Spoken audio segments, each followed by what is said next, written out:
Assalamualaikum warahmatullahi wabarakatuh. Halo teman-teman, gimana kabarnya? Semoga baik-baik aja ya.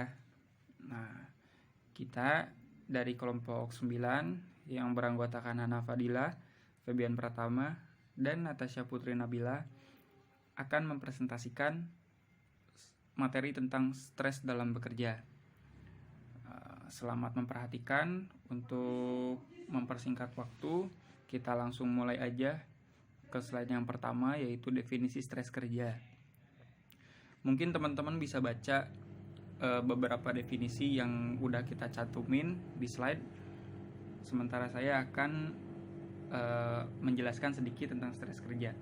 Stres kerja ini adalah tanggapan atau proses internal ataupun juga eksternal yang mencapai tingkat ketegangan fisik dan psikologis sampai pada batas atau melebihi batas kemampuan pegawai. Perasaan yang menekan atau merasa tertekan yang dialami karyawan dalam menghadapi pekerjaan. Nah, jadi stres kerja ini terjadi ketika pegawai menerima tuntutan pekerjaan yang menurut dia ataupun di mindsetnya merasa bahwa tuntutan ini terlalu banyak dan di luar kapasitas dirinya sendiri. Dari pikiran tersebut menimbulkan rasa tertekan yang akhirnya bisa menjadi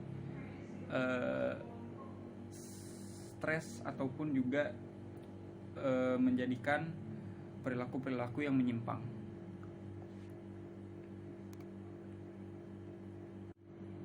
Nah, di slide berikutnya kalian bisa baca gejala stres meliputi 3 aspek, yaitu ada psikologikal, ada psikologikal, dan juga behavior. Di psikologikal terdapat perubahan pada metabolisme tubuh, meningkatnya kecepatan detak jantung dan nafas, meningkatkan tekanan darah, timbulnya sakit kepala dan menyebabkan serangan jantung. Itu parah banget. Nah, untuk psikologikal, gejalanya yaitu ketidakpuasan hubungan kerja, tegang, gelisah, cemas, mudah marah, kebosanan, dan sering menunda pekerjaan. Nah, berarti ketika kita sering menunda pekerjaan ataupun tugas dari dosen, itu kita mengalami gejala stres dari aspek psikologikal. Dan juga ada behavior. Gejalanya perubahan pada produktivitas, ketidakhadiran dalam jadwal kerja, perubahan pada selera makan, meningkatnya konsumsi rokok dan alkohol, berbicara dengan intonasi cepat, mudah gelisah, dan lain sebagainya. Nah, berikutnya ada faktor-faktor stres kerja yang akan disampaikan oleh Syah. Oke, kita masuk kepada faktor-faktor stres kerja ya teman-teman. Di sini menurut Danich membagi sumber stres kerja menjadi 6.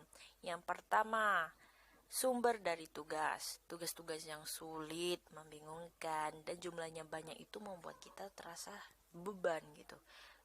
Dan itu menimbulkan rasa stres gitu. Dan yang kedua, peran.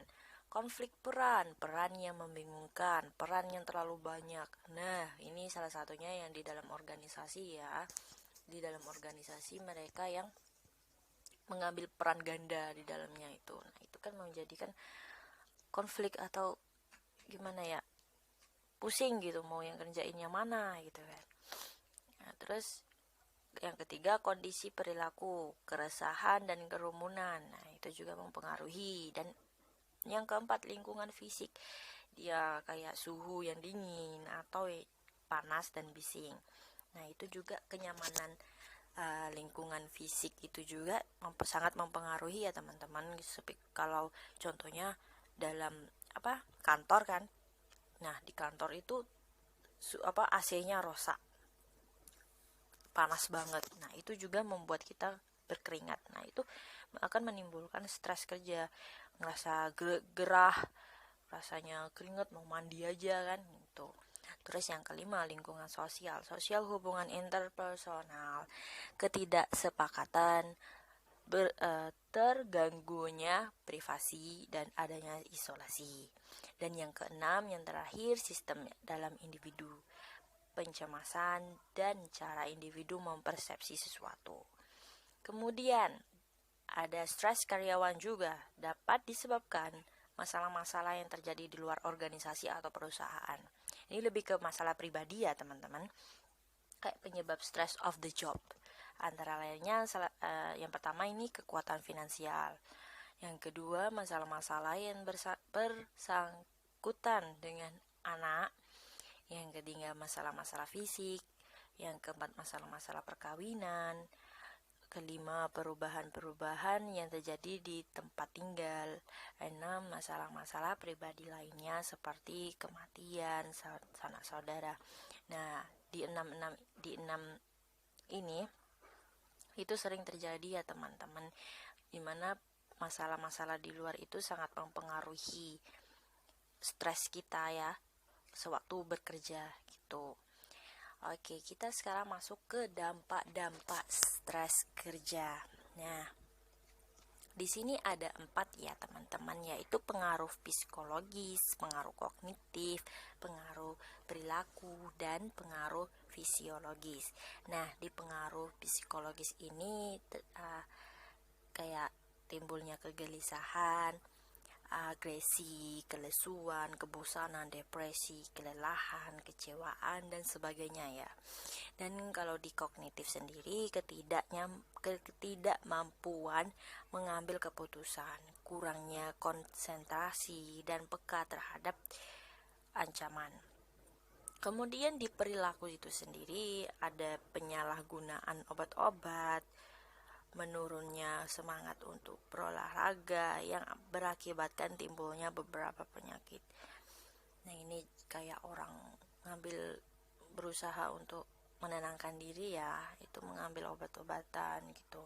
Terus yang terakhir itu pengaruh fisiologis. Di sini pengaruh fisiologis akan menyebabkan gangguan pada kesehatan fisik yang berupa penyakit yang sudah diderita sebelumnya atau memicu timbulnya penyakit tertentu.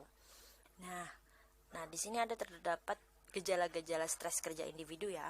Nah ini menurut Robbins, ini akibat-akibat dari stres kerja dicirikan dari timbulnya gejala-gejala sebagai berikut, yaitu dari gejala fisiologis, gejala psikologis, dan gejala perilaku. Nah, menurut Anoraga sendiri, stres yang tidak teratasi menimbulkan gejala badaniah, jiwa, dan gejala sosial. Dapat ringan, sedang, dan berat. Gejala berat akibat stres sudah tentu akan berujung kepada kematian atau gila, psikosis, dan hilangnya kontak sama sekali dengan lingkungan sosial. Begitu ya teman-teman. Oke, selanjutnya akan dilanjutkan oleh Mbak Hana. Penanganan stres kerja. Nah, menurut Kreidner 1992, penanganan kerja yang pertama adalah dengan melakukan relaksasi. Nah, relaksasi sendiri yaitu merupakan suatu kegiatan yang positif yang mengalami stres kerja. Nah, relaksasi biasanya dibutuhkan untuk melupakan sejenak kecemasan-kecemasan dan juga menyalurkan ketegangan itu dengan melakukan kegiatan yang memang menyenangkan dan juga disukai bagi para yang mengalami stres kerja. Lalu yang kedua adalah pengenduran otot. Nah, pengenduran otot biasanya dilakukan dengan cara berolahraga. Seperti yang kita ketahui, olahraga memiliki banyak manfaat, bukan hanya untuk menyehatkan jiwa, tetapi olahraga juga bermanfaat untuk menguatkan jiwa kita. Nah, dan melepaskan semua kepenatan dengan menghirup udara segar. Lalu biofeedback, apa sih biofeedback itu? Nah, biofeedback sendiri merupakan suatu teknik atau alat untuk mengevaluasi dan juga merekam sinyal aktivitas dari otot. Biasanya digunakan untuk menangani stres dan juga kelelahan dan juga meningkatkan pasien secara keseluruhan. Nah, yang keempat adalah dengan meditasi. Meditasi seperti yang dijelaskan beberapa pakar bahwa Mereka beranggapan meditasi merupakan salah satu cara yang ampuh untuk menangani stres. Nah, meditasi biasanya membantu seseorang memusatkan pikiran dan juga perasaannya agar bisa berkonsentrasi dan juga relaksasi. Nah, biasanya konsentrasi ini dilakukan untuk menurunkan hormon stres sehingga tubuh menjadi lebih tenang. Nah, yang terakhir adalah perbaikan cara berpikir. Nah, untuk hal ini, yakni kita harus melupakan sejenak pekerjaan dan carilah hiburan untuk dapat mendapatkan kebahagiaan. Cara berpikir kita tidak harus selalu beranggapan bahwa bekerja itu harus serius. Nah, ubah cara berpikir itu dengan berpikir bahwa tempat kerja dan juga pekerjaan itu bukan sesuatu yang melelahkan dan juga membuat penat, tetapi sesuatu yang memang menyenangkan. Lalu selanjutnya, menurut Robin 1996, yang pertama adalah pendekatan individu. Pendekatan individu yakni teknik manajemen waktu. Nah, untuk teknik manajemen waktu, di sini karyawan harus memiliki jadwal yang sesuai dengan ketentuan yang diterapkan. Atasan tidak boleh memaksakan karyawan tetap bekerja jika telah mencapai batas jam kerja. Lalu meningkatkan latihan fisik dan juga non-fisik bisa dilakukan dengan cara yang menyenangkan dengan membebaskan orang tersebut melakukan apa yang dia suka. Dan juga non-kompetitif, tidak melakukan kompetisi yang itu biasanya akan membuat stres para karyawan karena harus bersaing dengan karyawan lainnya. Lalu teknik pengunduran, perluasan jaringan dukungan sosial. Nah, perluasan jaringan di sini maksudnya dengan meluaskan tali perkenalan kita agar mendapatkan suasana yang baru. Lalu pendekatan organisasi. Nah, pendekatan organisasi sendiri yakni perbaikan seleksi personil dan juga penempatan kerja, penggunaan penetapan tujuan yang realitas, perancangan ulang pekerjaan, peningkatan keterlibatan karyawan, perbaikan komunikasi organisasi. Nah, maksud dari tujuan yang realitas, perusahaan tidak boleh menekan pekerja agar mencapai tujuan yang memang sulit untuk digapai sehingga para karyawan akan menjadi stres. Seharusnya perusahaan tersebut membuat tujuan yang memang mungkin dapat digapai. Lalu melibatkan karyawan dalam segala hal, berdiskusi dengan karyawan mengenai masalah apapun agar karyawan bisa lebih terbuka dan juga tidak tertekan dengan pekerjaannya. Komunikasi yang baik dan juga yang menyenangkan harus ditanamkan bagi semua aspek yang ada di dalam perusahaan tersebut agar seluruh karyawan dan juga staf yang ada di perusahaan itu dapat bekerja dengan nyaman. Lalu untuk kesimpulan sendiri, untuk stres dalam bekerja, banyak faktor di luar pekerjaan yang dapat menjadi pemicu stres.